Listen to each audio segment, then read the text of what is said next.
Where were you when Trey Yesavaged? I realize I'm not on the mic. We went live quickly. Let me go again. Where were you when Trey Yesavaged? Blue Jays are a win away from a World Series championship. They take game 5 in LA, and now they head back north of the border. 6-1 the final score. Jeff Hoffman just shut it down. Davis Schneider punched Blake Snell in the mouth on the first pitch of the night. Vladimir Guerrero Jr. delivered another punch in the mouth 2 pitches later. This was a Blue Jay masterclass, and the night belonged to Trey Yesavage. We're going to break all that down in a moment. Jack McMullen, Aram Layton, Just Baseball Show, as always, brought to you by the fine folks at BetMGM. This was such a fun game to watch. We were talking about, Peter and I last night, the difference between the nauseating finish to game 3, where it was just so excruciating. The last, I'll say 8 innings of game 3. And then game 4, it felt like both sides were trying to fight off a hangover, and the Blue Jays fought off the hangover a little bit better than the Dodgers did. This was just a Blue Jay mashing. They got back to the Blue Jay ways. This was such a fun ball game to watch. In the fact that Springer may not be done, he might be back next game, but the fact that they could do it without Springer, so now you give Springer 2 more days to get right, including the one not playing today. They said he might come off the bench, didn't need to, because Yesavage was so good and because the offense did what it did. So now you get an extra day for Springer to get right and can maybe empty the tank in these final 2 games here. But I mean, this is one of the greatest, I think, all things considered, one of the greatest pitching performances we've ever seen in the World Series, because you have to take the context of guy who started the season in low A, guy who was drafted in 2024. And then you look through the prism of bunch of Hall of Famers in a lineup here. I think the fact that he goes 7, 12 strikeouts, just the 1 earned run, walks nobody. I think Game Score is going to love that. I don't know what the official game score is. I know it will love it, and I know you will love it. Yeah, I'll see that in 3 days on Baseball Reference. Give it a little bit. And this wasn't the first time the Dodgers saw him. Yeah. And it's now back-to-back series here where the first outing was okay or not very good, like what happened in the Mariners series. And then the second outing, he's somehow better. Yesavage should be a guy that the hitters get more comfortable against. Not that you ever get comfortable, but you'd think it would be advantage hitter to see outlier release point a second time. But this just shows you how much of a pitcher Yesavage is too, and how he is getting better and better and learning from these hitters. But I also think it says a lot about Alejandro Kirk and the game that he's calling and the intel that he's gathering game to game here with Yesavage against the same lineup the second time around. This was incredible between Yesavage and Kirk. And I think, this will go down in Blue Jays history, no matter what happens in this series. I think people will remember this. I don't think it'll be the Marcus Page thing, even if they lose. Yeah. Can I have you real quick answer this question from Nick Lefevre on YouTube? How high is Trey Yesavage going to be on the next top 100? He's still eligible, right? He is eligible. I was thinking about it during the game. I was like, how do I graduate this dude? Because it's so stupid.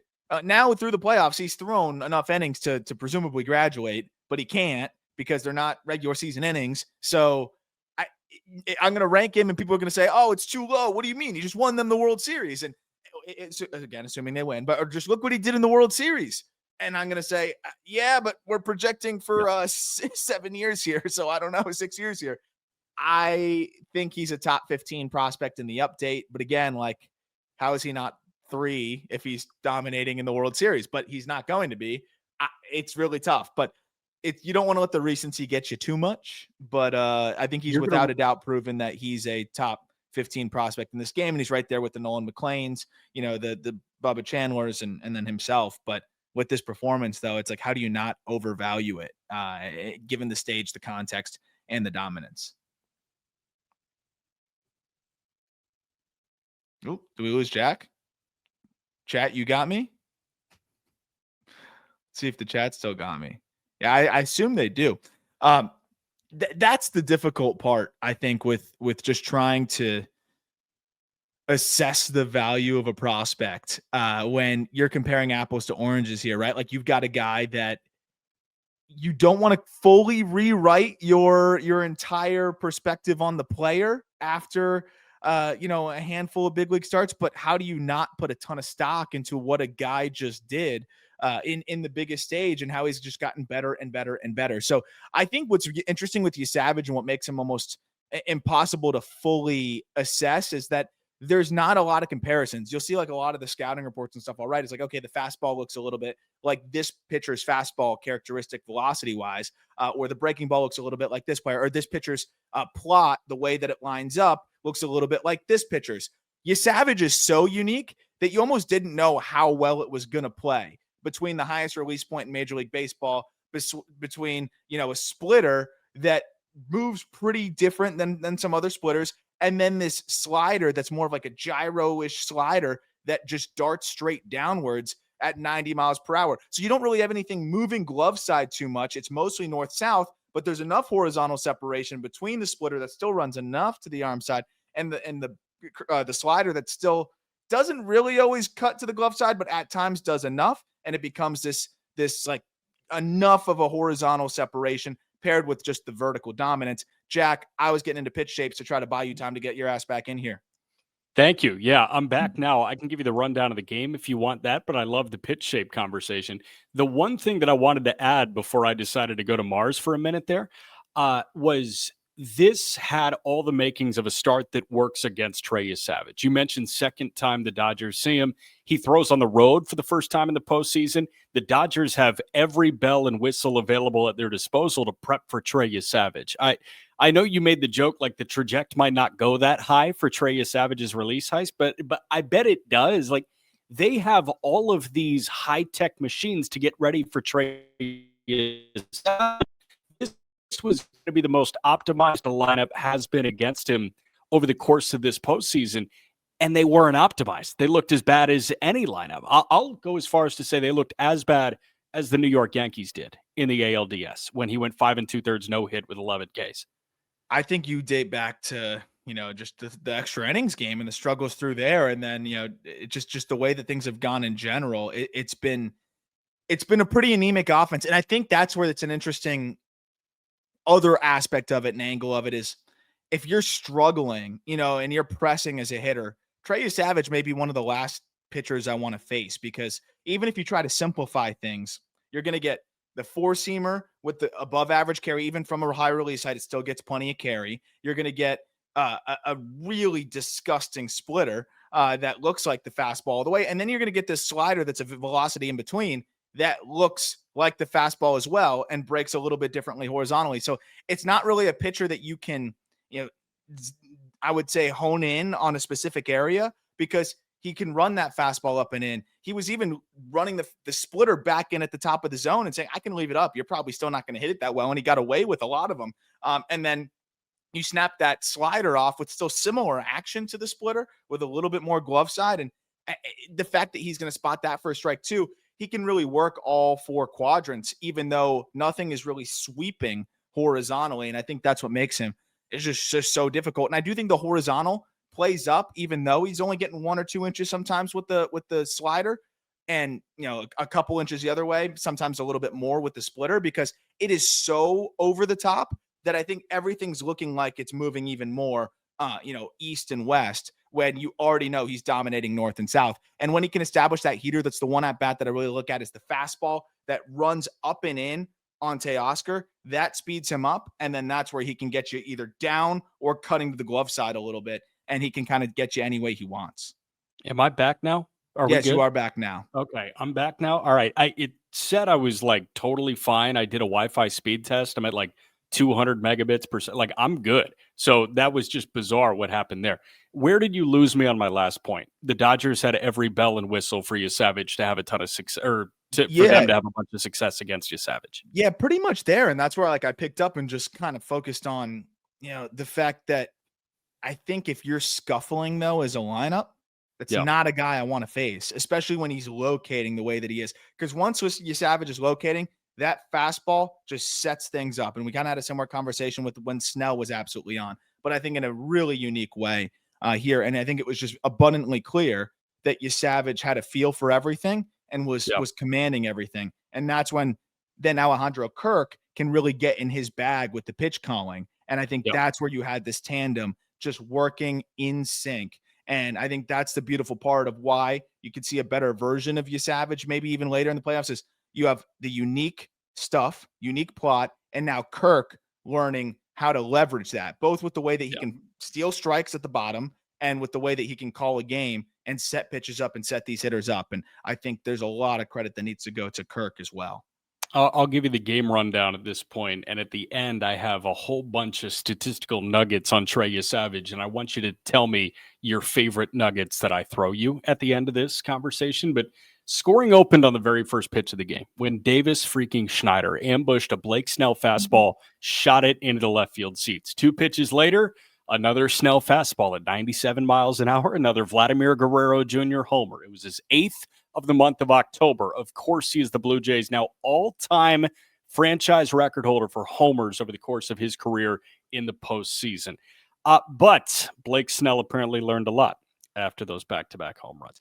Kike Hernandez got the Dodgers on the board in the bottom of the 3rd inning with a solo shot of his own, but that was the only time Yesavage looked human. In terms of Blue Jay production, Ernie Clement got another across with a sac fly after Teoscar Hernandez gifted Dalton Varsho a triple by sliding on a ball down the right field line he had no play on with nobody out. Well, also, why not dive? What's the point of sliding? The slide doesn't make you closer to the ball. It just makes it harder to body it up. Sliding isn't even a better effort at the ball. It's the same thing as reaching your glove out. They acknowledge this on the broadcast. Teoscar Hernandez does enough to make Dodger fans pull their hair out, and then he wins you back with a homer in a big spot.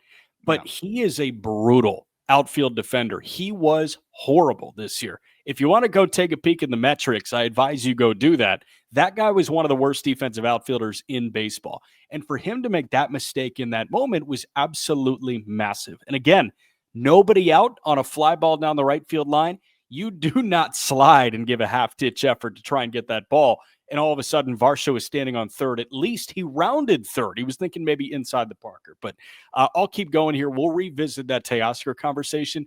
In the 7th, Edgardo Enriquez misfired as the 3rd wild pitch of the inning to allow Addison Barger to score. Barger singled, wild pitch put him at second, wild pitch put him at third, and wild pitch brought him in to score. Bo Bichette shot a ball the other way to bring Andres Jimenez in. Then in the 8th, IKF singled in Clement to push it to 6-1. But again, the night belonged to Trey Yesavage. I'm going to throw you all these nuggets. You tell me your favorites. Before rolling a double play to finish his night, Yesavage punched out 12, didn't walk anyone in 7 innings of 3-hit, 1-run baseball. Yesavage now has the only 2 postseason starts in Blue Jays history with 10 or more punchouts. He became the first pitcher since El Duque, Orlando Hernandez, to strike out 12 in a World Series game. He became the youngest pitcher to punch out 10 in a World Series game. He now has the rookie record for strikeouts in a World Series game, breaking a record last met by Don Newcomb in 1949. That was 11. And if I heard correctly, his 24 swings and misses are the most in a World Series start since they began tracking swing and miss in 2008. And all in all, his 39 punchouts, the most for a rookie in a single postseason, that broke Michael Wacha's previous record from 2013. My other favorite thing, he just threw 7 innings for the first time since when? 7 innings for the first time as a pro. It would be since he played at East Carolina? June 1st, 2024 against Wake Forest for the East Carolina Pirates. And guess who finished the ball game? ECU's finest, right? Jeff Hoffman? Wait. I think he was an ECU guy. Wait, what? Hoffman? Jeff Hoffman? I thought Hoffman was an East Carolina guy, too. We're talking about Trey Yesavage. The last time Trey Yesavage punched out or won 7 innings? Yeah, it was 2024 against East Carolina. And then I mentioned the guy that finished the game tonight is another East Carolina Pirate. Oh, I missed that part. Yeah. I thought you were saying like with Jeff Hoffman. I was so confused for a second. No. Jeff Hoffman went to ECU? I'm still surprised. ECU. Wow. Jeff Hoffman, 9th overall pick in 2014 out of ECU. I forgot that he was a 9th overall pick. ECU's pumped out a lot of big league talent. That is the last time he's done that. And also, like, that's the amazing part of this, right? Is like they managed his innings a little bit carefully this year. You didn't really see Trey Yesavage eclipse 94 pitches.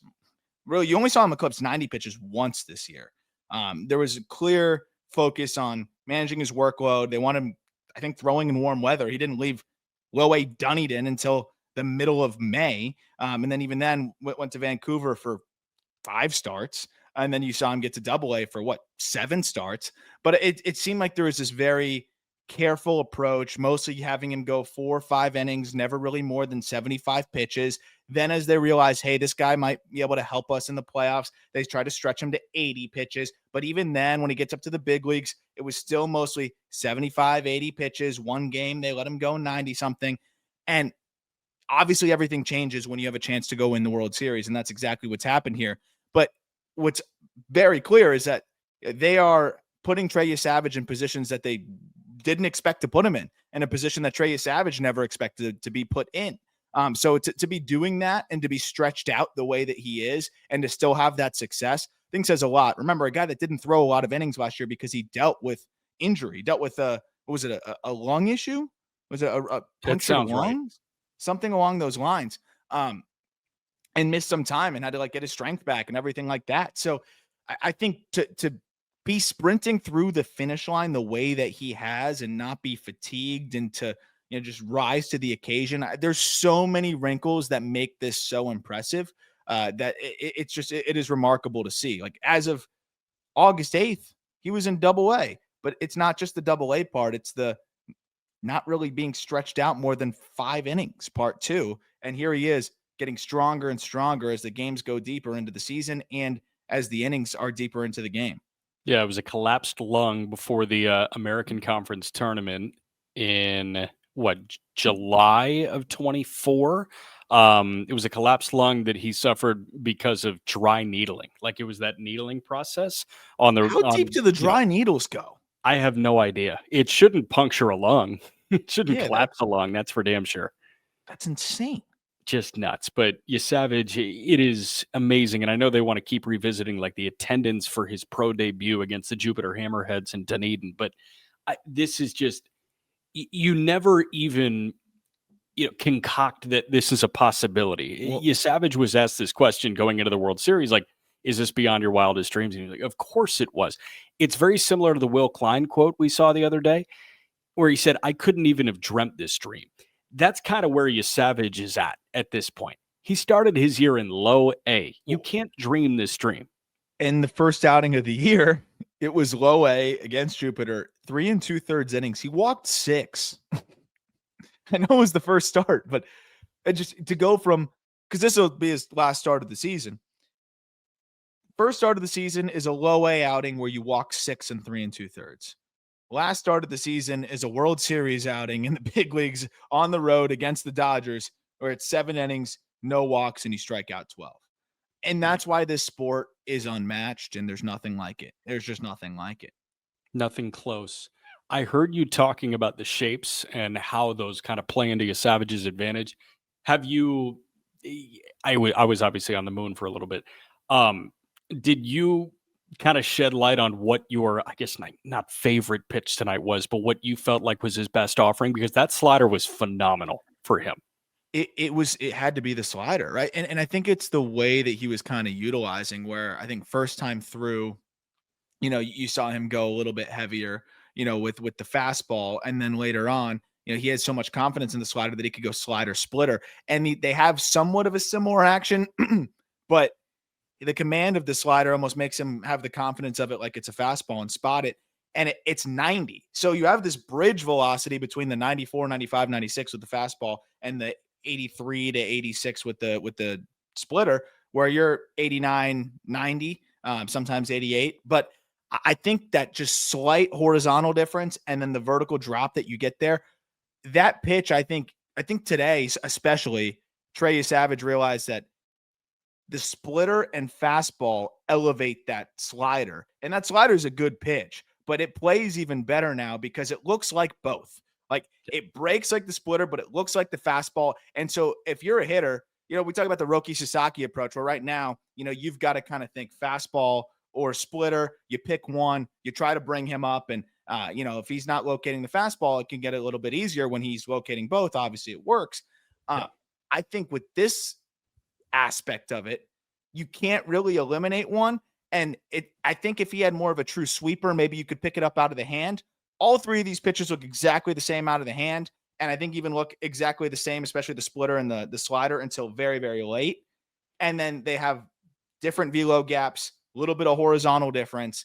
And I just think it sets everything up perfectly. It's really like nothing we have in Major League Baseball. And that's why I think, people didn't really know how good he could be and how well this would play, because there's not a lot of precedent of this kind of pitch plot, this release height. And I think that's what, again, makes the game so cool.